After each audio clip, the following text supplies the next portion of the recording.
that the clothing and textile players were not able to play to the retailers' requirements with globalization and the integration of South Africa into the GATT agreement. What happened was that they could not follow in terms of quality, compliance, and other requirements. And a large chunk of the KZN clothing sector was stuck in the middle. They couldn't supply at the top end because of lack of skills, and they couldn't compete at the bottom end because of being outpriced in the absence of a national policy, wage policy, which could not be competitive with the East. This is the sad but positive reality of the clothing and textile sector, because in it we see opportunity. Coming back to the agenda, so we are now on with market and business potential, and that's where I say the positive. It may look sad, but that sad part is over. We are now into a positive scenario going forward. The clothing consumption in South Africa has been increasing drastically. You can see the trend.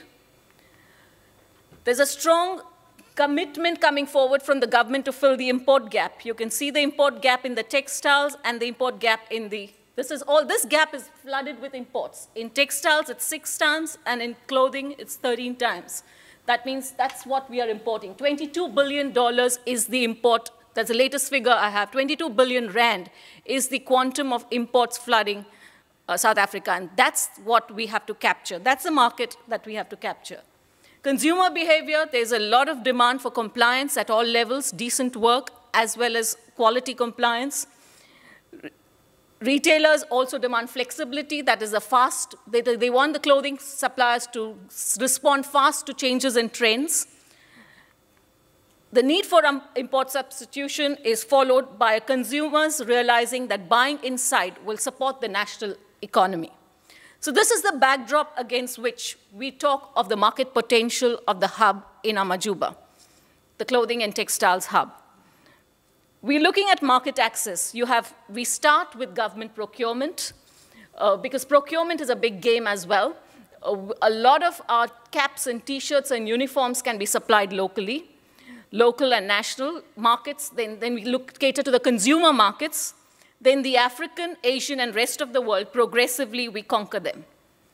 Procurement markets, policies will help the government market. Improved input availability with fabric will cater to the local and national markets for the consumers through the retailers. The African, with a fast turnaround of fashion, with players who operate in fast fashion turnarounds. And there are studies done to substantiate this. I'm not going into that detail. To conquer Asian markets, we need to partner with retail chains from the region, from the Asian region, and we have in our project shortlisted some such retail chains who could be potential partners in this project.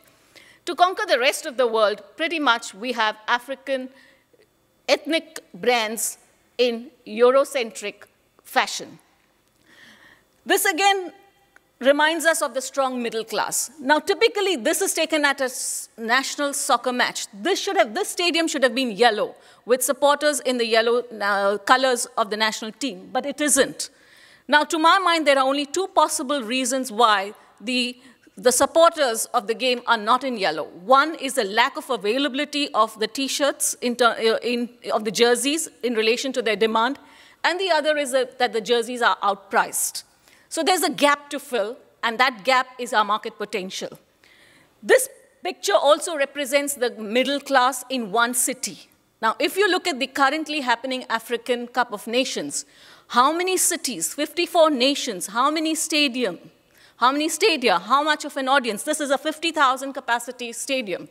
If you look at the potential of just jerseys for the national teams, you have a market access waiting to be tapped. You don't need to blink an eyelid to think of the business potential. How are we going to be competitive versus China? Through price, through partnerships, and through the preference. That is the Proudly South African campaign.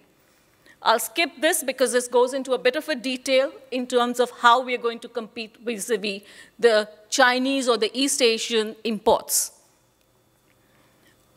Coming back to the agenda, we now look at the hub and what the hub is all about.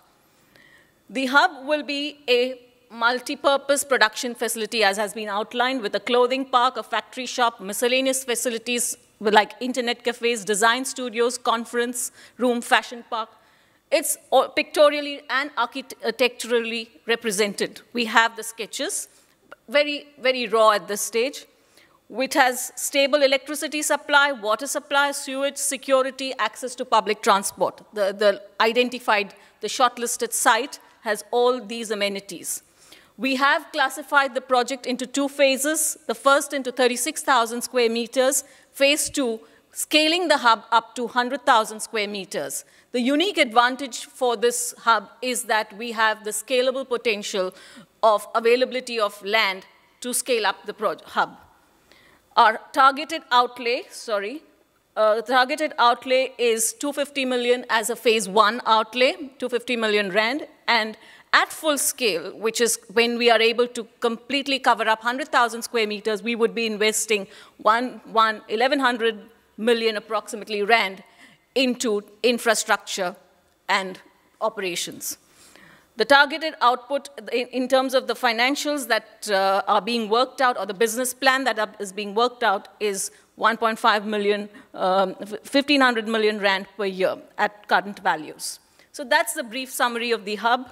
This is an architectural sketch. For those interested, when we deepen our engagement, this is what we will base our discussions on in terms of prospective tenants who want to base their CMT factories, fashion houses, design houses, service providing agencies like training, etc. at the hub. This is an architectural sketch.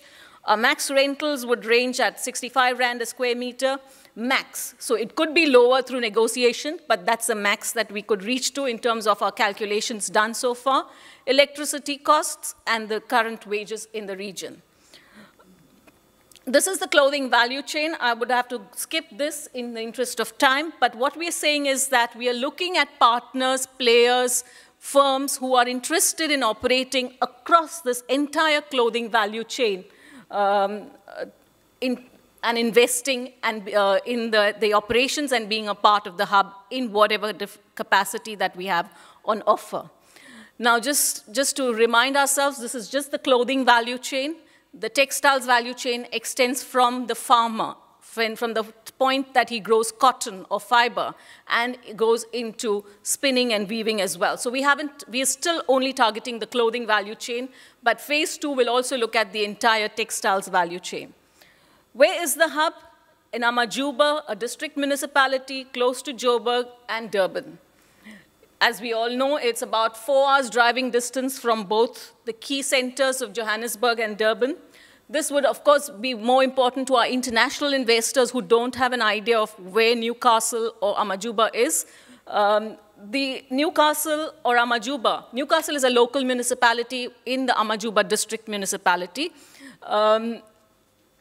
There are about 120 CMTs operating in the region, which lend it some amount of vibrancy to the sector. Amajuba, therefore, enjoys comparative as well as competitive advantages in the clothing and textile sector. I'm not going into elaborating on these details. We could look at it in the question now. Who are going to be our potential investors, partners, players in this hub? We look at the niche in terms of luxury manufacturers. We have some of the best linen and towel makers in the world playing in KwaZulu-Natal. We therefore have a competitive edge in these products. Niche textiles like automotives or medical textiles, affordable quality brands. We don't always have to have one of the premium brands jerseys for our soccer team supporters. Handcrafted, our beadwork. So these are the different market segments in the clothing that we would be looking at. Tenants, that is CMTs, design houses, etc. Real estate developers, a big need because we have to still start from the construction phase, and partners to even manage the hub. This was also elucidated in one of the earlier presentations. So we're going to be talking and looking for deepening engagement with these players as investors, partners in the hub. Our product range, I'm not going into this detail, of course, includes all of this. Why invest in the hub? If you look at Newcastle, which is a local municipality where the hub will be located within the district, which is the Itala Industrial Estate, we have developed a mnemonic for our investors. N for nodal location, E for the EDT support and a flagship project that this receives, support that this project receives. W for competitive wages. C for the clothing value chain, which we will see backward and forward integration. A, access to markets. S for serviced industrial land. T for timing, because we are at the inception stage, so we can even modify our architectural sketch to suit individual CMTs. L for a skilled and abundant labor force. We have also started talking to the local FET college for skill supply. And E for the economic viability, a business plan with 20% IRR over the 20-year period is in place. The value-added services, I think Mr. Helmut spoke about value-adding services. The hub, apart from just being a real estate for renting out factory space, will look at infrastructure support, research support, enterprise development, and access facilitation. So the value add of the hub will include a range of services. We, of course, want to be in it together. We sail together. We come, join us in this vision to make an integrated and diverse manufacturing belt from Durban to Dundee via Newcastle. So we're looking at clothing and textile companies, the different services that we would like to collaborate with them, and do make it a point to attend the main investment forum in February next year. Thank you.